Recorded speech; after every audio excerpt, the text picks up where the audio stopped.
السلام ورحمة الله وبركاته. بسم الله بقنا جهانا سنو فرقمتن إن شاء الله. هيا إن شاء الله.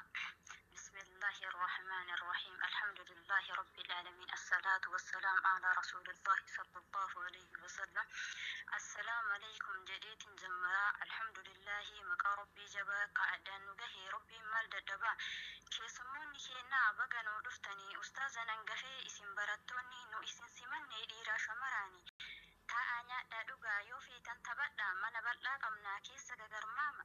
wa fitan ajajanya ta adas kamna min tirraf jabsa fitan buna kala wa hunduma damna isa biras kamna eshi fi dijaji yo fitan samaka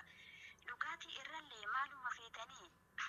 dugati irralle maluma fitani asiri fi itittun silawan kesani itittum duga labbe qabbanesa takbira jabesa itittum duga labbe qabbanesa takbira jabesa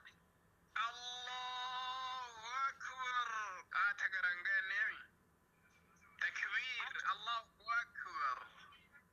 Achi sinchesi samina jala qaba wadi gurgunguma nama ajaiba wanti kana dika gudan jedhu dhiiraa fi shamara tiktokii banatee achirraa caffara tiktokii bichaamii feesbuuk illeen jira viidiyoo wal yaasee achirraa wal jira taabtaabii fi fooloo naa godhaa kadhata yaa rabbii nu baasii kana waan fokkata wallahi billaahi kuni waan kasaara deebi'aa jira naamee karaa kanarra deebi'aa qara'aa qur'aana baradha diinii bakkaan gaha tolchaatiin qobadha diinii bakkaan gaha guddisaa qobadha diinii caaluu diinii kenna argee alhamdulillahi keessattuu shamarran waa isinii dhaama jabaadhaa baradhaa fakkeenya gurguddaa dhalootaa ol kenna dubartii duraanii seenallee dhageenye dubbannee hin finnu osoo keessa deemne Khadiija fi Aishaa fakkeenya godhanne nullee kaane kunoo harka wal qabanne diinii bakkaan geenna yoo rabbiin nuun fedhe nullee kaane kunoo harka wal qabanne diinii bakkaan geenna yoo rabbiin nuun fedhe diinii caaluu diinii kenna argee alhamdulillahi ka isan nu qabde wallahi kasaarte warra isa dhabde rabbiin nu filate ergama rahmata nabi muhammadin sallallahu alaihi wasallam nurratti ergate yaa ergama rabbii bareeda hundarraa leenca ija kuulaa caala ambiyoota qur'aanan dubbatee garaa laafaa namaa fakkeenya hin qabduuf maalin si madaalu maaluma haa tahu fakkeenya hin qabdu maalin si madaalu maaluma haa tahu warri garee kanaa kongira hunkan dassaalachuu mabruk baga gammaddanii guyyaa addaa arguuf baay'ee ifaajjanii bu'aa bahii hedduu walumaan ceetanii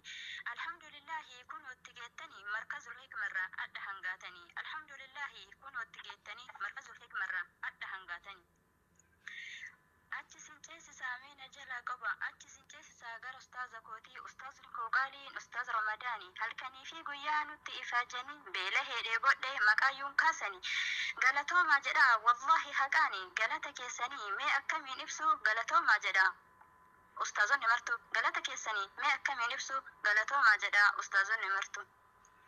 waa'ee ustaazota waa xiqqoo dubbadha gootota diinidha balleessaa shirkiidha guddisaa qur'aanaa isa khayrii hunda jabaadha jedhanii yoo nu barsiisanii nulleen jarjarsanii obsaan nu eeganii rabbi haa kafalu yaa jazaa teessanii nulleen jarjarsanii obsaan nu eeganii rabbiin haa kafalu ee jazaa teessanii